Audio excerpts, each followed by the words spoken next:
Ciao ragazzi, oggi vi racconto il carpaccio di Denis, che non è un carpaccio qualunque.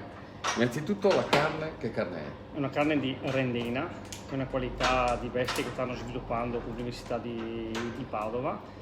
In questo caso qua abbiamo una bestia di 18 mesi, gli ultimi 2 mesi alimentata a miglio, che ha Certo. una verdura un po' fino, ecco, per tenere un po' più naturale possibile. C'è questo progetto che io ho seguito di questi animali che vengono allevati con un'alimentazione totalmente naturale, ed è una varietà che è stata ripristinata sia come allevamento che come consumo. Giusto. E il carpaccio come viene fatto? Il carpaccio abbiamo preso un pezzo di girello, in questo caso qua, che è quello che si adatta un po' alla nostra preparazione. L'abbiamo messo in marinatura va dai 3 ai 5 giorni, dipende un po' dalla pezzatura, con del sale, dello zucchero.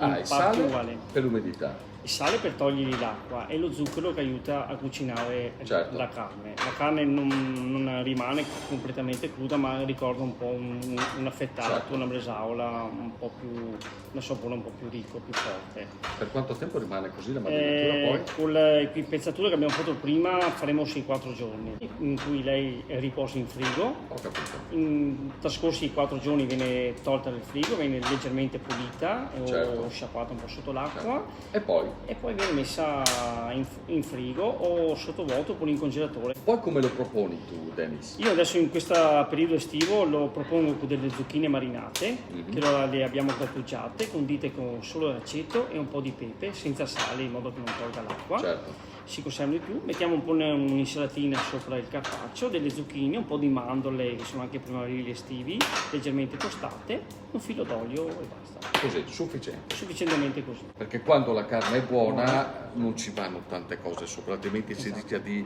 rovinare il sapore stesso. Sì, giusto. Anche nella battuta si fa così, nella tartare. Esatto, sì.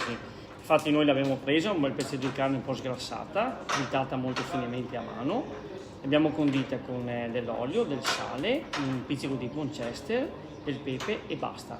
Qui abbiamo visto che è molto apprezzata, tenendola proprio nella maniera più, diciamo, naturale possibile. Abbiamo accompagnata con del cappuccio marinato, che è questo con un po' di aceto, da dare un po' un tono di agrodolce, e lasciata un po' al naturale così, senza magari... Sì, cerchiamo di valorizzare al massimo comunque la carne.